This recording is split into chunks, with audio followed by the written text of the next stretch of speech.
Bonjour, dans cette vidéo dans laquelle on va faire un tout petit rappel sur la définition de l'injectivité, la surjectivité, la bijectivité que vous avez déjà vu dans votre cours. Le but de cette vidéo, c'est de voir quelques exemples qui illustrent la différence entre ces définitions d'injectivité, de surjectivité et de bijectivité. Donc, une application f de E dans F est injective si elle vérifie l'une de ces deux conditions, bien de ces deux propositions. Pour n'importe quel couple xy de E carré, f de x est égal à f de y implique que x est égal à y, c'est-à-dire deux éléments qui ont même image, alors ils représentent le même élément. C'est-à-dire, bien en d'autres termes, on ne peut pas trouver deux éléments qui ont même image, mais qui sont différents. Ou bien, en utilisant la contraposée de celle-là, on peut dire que si x est différent de y, alors f de x est différent de f de y. Pour la surjectivité, pour n'importe quel élément dans l'ensemble d'arrivée, quel que soit x, y dans f, il existe un e dans l'ensemble de départ tel que l'image de x est égale à y. C'est-à-dire n'importe quel élément de l'ensemble d'arrivée, il admet un antécédent. Ou bien, on peut dire que l'image de E est égale à F. On sait bien qu'on a toujours, si vous voulez, F de E est incluse dans F, mais dans le cas d'égalité, on dit que F est surjective. Pour la bijectivité, l'application doit être injective et surjective à la fois, ou bien on peut dire que n'importe quel élément de l'ensemble d'arrivée admet un unique antécédent, ou bien en d'autres termes, l'équation f de x égale à y d'inconnu x admet une unique solution, quel que soit y dans f. Maintenant, après ce petit rappel, on vient à ces exemples-là. On commence par l'application f qui fait ou bien dans l'ensemble de départ est R et d'ensemble d'arrivée R et qui à chaque x de R correspond ou bien fait correspondre x carré. Donc cette application, on se demande est-ce qu'elle est injective, est-ce qu'elle est subjective, surjective ou bijective. Maintenant, est-ce qu'il s'agit bien d'une application? Oui, pourquoi? Parce que n'importe quel élément de l'ensemble de départ admet une image, et une unique image. Quel que soit x dans R, il existe un unique y dans R, tel que f de x est égal à y. On ne peut pas trouver des éléments, ou bien un élément qui admet deux images différentes. C'est impossible. Donc, il s'agit bien d'une application. Est-ce qu'elle est injective? Donc, j'aimerais bien que vous mettiez pause et essayez de répondre avant de voir la réponse. Donc, une application est injective, comme on vient de voir, si et seulement si f de x égale à f de y implique que x est égal à y. Il n'est pas injective si elle vérifie la négation de la définition, c'est-à-dire la chose suivante.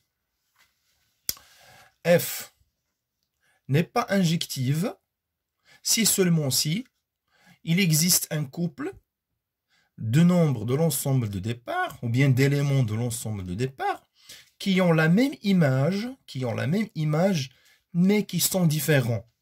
Donc la définition nous dit qu'elle est injective si seulement si elle vérifie ça. Et vous avez vu dans votre cours de logique que si vous avez une proposition P est équivalente à une proposition Q, alors ceci est équivalent à dire que la négation de P est équivalente à la négation de Q. C'est la même chose ici. Donc F n'est pas injective si seulement si elle vérifie ça. Donc si on trouve deux éléments de l'ensemble de départ qui ont la même image par F, mais qui sont différents, alors elle ne serait pas injective.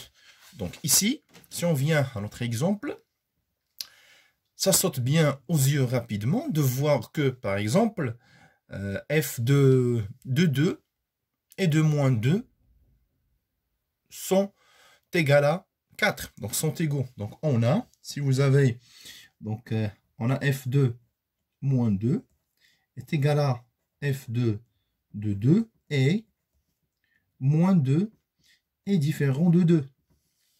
alors l'application, d'après ce qu'on vient de voir, n'est pas injective. Donc ici, non. Elle n'est pas injective, tout simplement parce qu'elle ne vérifie pas la définition. Est-ce qu'elle est surjective? Donc surjective, si n'importe quel élément de l'ensemble d'arrivée admet un antécédent.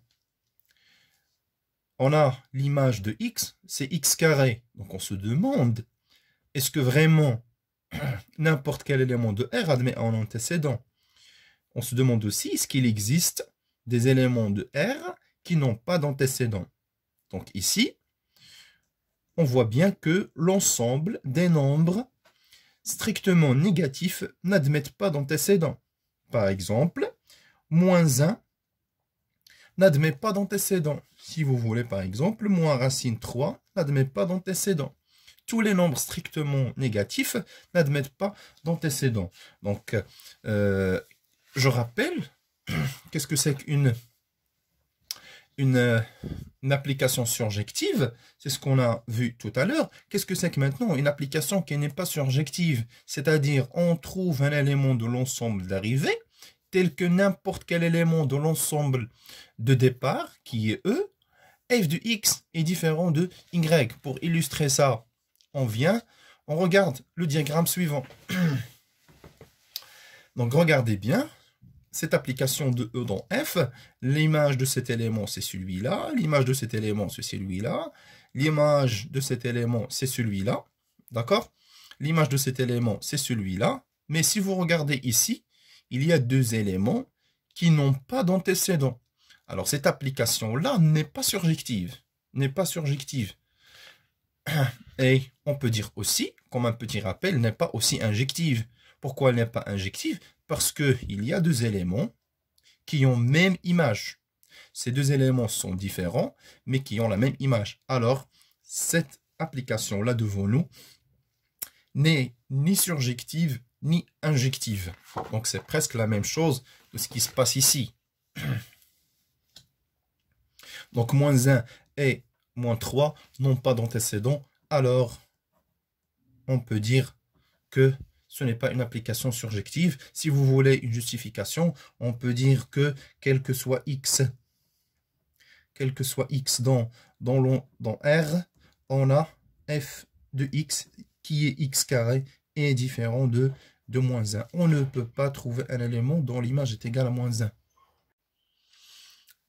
Maintenant, pour la bijectivité, elle n'est ni injective ni surjective. Alors, on peut dire qu'elle n'est pas bijective.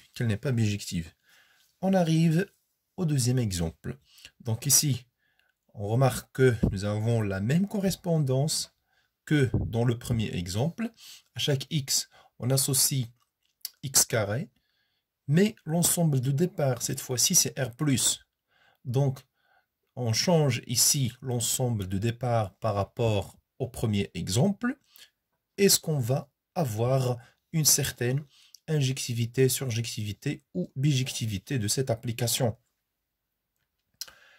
Ce qui nous a empêché ici, pour qu'elle soit injective, c'est que chaque deux éléments opposés ont la même image. Mais ici, nous n'avons pas d'éléments opposés, ou bien de nombres opposés dans R+. Tous les nombres sont positifs. Alors, sûrement, si deux éléments ont même image, ils ne seront qu'un même élément. Donc, on va choisir, si vous voulez, soit x, y dans R+, deux éléments de R+, on suppose que, donc tel que, f de x égale à f de y. D'accord. On a f de x égale à f de y. Ceci implique que x carré est égal à y carré. Ceci implique, encore une fois, que la valeur absolue de x est égale à la valeur absolue de y en passant à la racine carrée. Ceci implique, puisque les deux nombres sont positifs, on va voir x égale à y. Donc, on peut dire cette fois-ci que cette application f, cette fois-ci, est injective. Est-ce qu'elle est surjective? Donc, pour les mêmes raisons que dans l'exemple précédent, ici, tous les nombres négatifs ou bien strictement négatifs n'ont pas d'antécédent. Alors, cette fois-ci, elle n'est pas surjective. Est-ce qu'elle est bijective? Bien sûr non, parce qu'elle n'est pas surjective. Pour qu'elle soit bijective, elle doit être surjective et injective à la fois. L'une n'est pas satisfaite, alors celle-là, désolé, ne serait pas bijective. Donc c'est non. On arrive au troisième exemple. Dans ce troisième exemple, ici, nous avons un changement au niveau de l'ensemble d'arrivée qui est R+.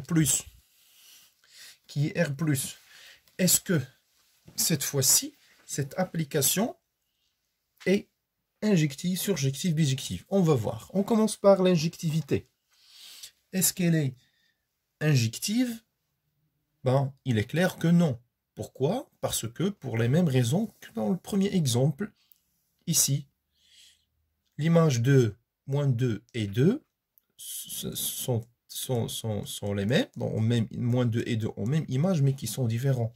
Donc ici, c'est la même chose. Donc, pour les mêmes raisons, on va dire que non. Tout simplement, on peut choisir cette fois-ci d'autres nombres, parce que f, par exemple, de 5, c'est l'image de moins 5, mais 5 est différent de moins 5. Et 5 et moins 5 appartiennent bien sûr à l'ensemble de départ. Donc, elle n'est pas injective. Elle n'est pas injective, oui. Maintenant, est-ce qu'elle est surjective? C'est-à-dire, on se demande, est-ce que tous les éléments de R+, admettent un antécédent dans R? C'est-à-dire, est-ce que quel que soit Y dans R+, est-ce qu'il existe un X tel que l'image de ce X est égale à ce Y? Ou bien, on se demande aussi, est-ce qu'il existe des éléments de R+, qui n'ont pas d'antécédent? Donc, il est clair, bien sûr, ici que la réponse est oui. Pourquoi? On peut le montrer. On va choisir un élément Y dans R+, et on cherche si il existe un élément de R tel que son image est égale à R+. Eh bien oui, on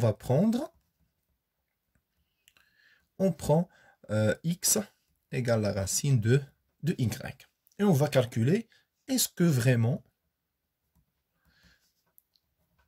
l'image de X qu'on a choisie, c'est f de racine Y, c'est la racine de Y carré, c'est bien Y.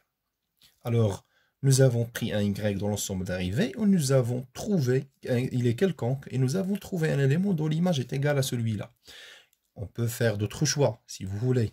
On peut prendre peut-être x est égal à moins racine de y. Donc, pour les mêmes raisons, on va voir f de x, c'est moins y carré, c'est moins racine de y carré, qui est égal à y. Donc, nous avons aussi ces surjectivités. Donc, nous avons toujours un antécédent de l'ensemble qui appartient à l'ensemble de départ. Donc, cette fois-ci, on va dire qu'elle est aussi surjective. Pour la bijectivité, bien sûr que non, parce qu'elle n'est pas injective. Pour le dernier exemple, même correspondance, mais cette fois-ci, l'ensemble de départ, c'est R+. Et l'ensemble d'arrivée, c'est aussi R+. Maintenant, on se demande, est-ce qu'elle est surjective, est-ce qu'elle est injective? Eh bien oui, elle est injective parce que, même preuve ici, comme dans cette première démonstration qu'on a déjà vue, ou bien dans le deuxième exemple, on choisit deux éléments, on montre bien que nous avons f de x égale à f de y implique que x égale à y, parce que ici c'est le même ensemble de départ que dans cet exemple aussi. Donc ici, elle est injective. Maintenant, est-ce qu'elle est surjective? Eh bien oui, parce que tous les nombres positifs admettent un antécédent, bien sûr, dans R+. C'est la même démonstration, sauf ici, on ne peut pas prendre moins racine de y. parce que le x qu'on doit choisir doit appartenir à l'ensemble de départ. Ici, nous avons l'ensemble de départ, c'est R.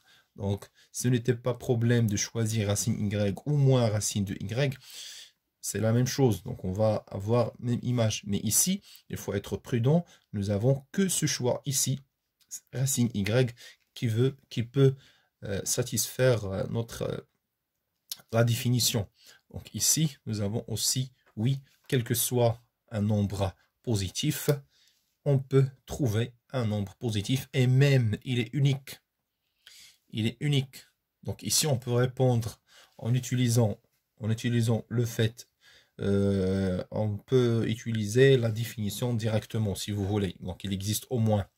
Maintenant, elle est bijective. Pourquoi? Parce qu'elle est surjective et injective à la fois. On peut ici répondre par la définition de l'existence d'un unique élément, si vous voulez. On peut dire soit, si vous voulez, soit x si on choisit un x ou bien un y dans R+, l'unique solution, donc l'équation f de x égale à y, admet une unique solution dans l'intervalle R+, qui est x égale à racine de y. Ce x est unique.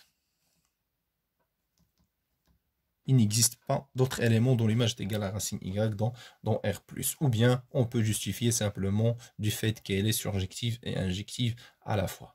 Donc ici, on récapitule. On remarque bien que nous avons pris dans ces 4 exemples même correspondance, qui à chaque x, chaque fois, on associe x carré. Mais la différence, ou bien les changements que nous avons vus dans les ensembles de départ et les ensembles d'arrivée, eh bien, change aussi la nature des applications. Donc, celle-là, elle a été ni surjective, ni injective, ni bijective. Pour le deuxième exemple, elle a été seulement injective. Pour le troisième exemple, elle a été seulement injective, surjective. Mais dans le dernier exemple, elle a vérifié les deux et donc aussi, elle serait bijective.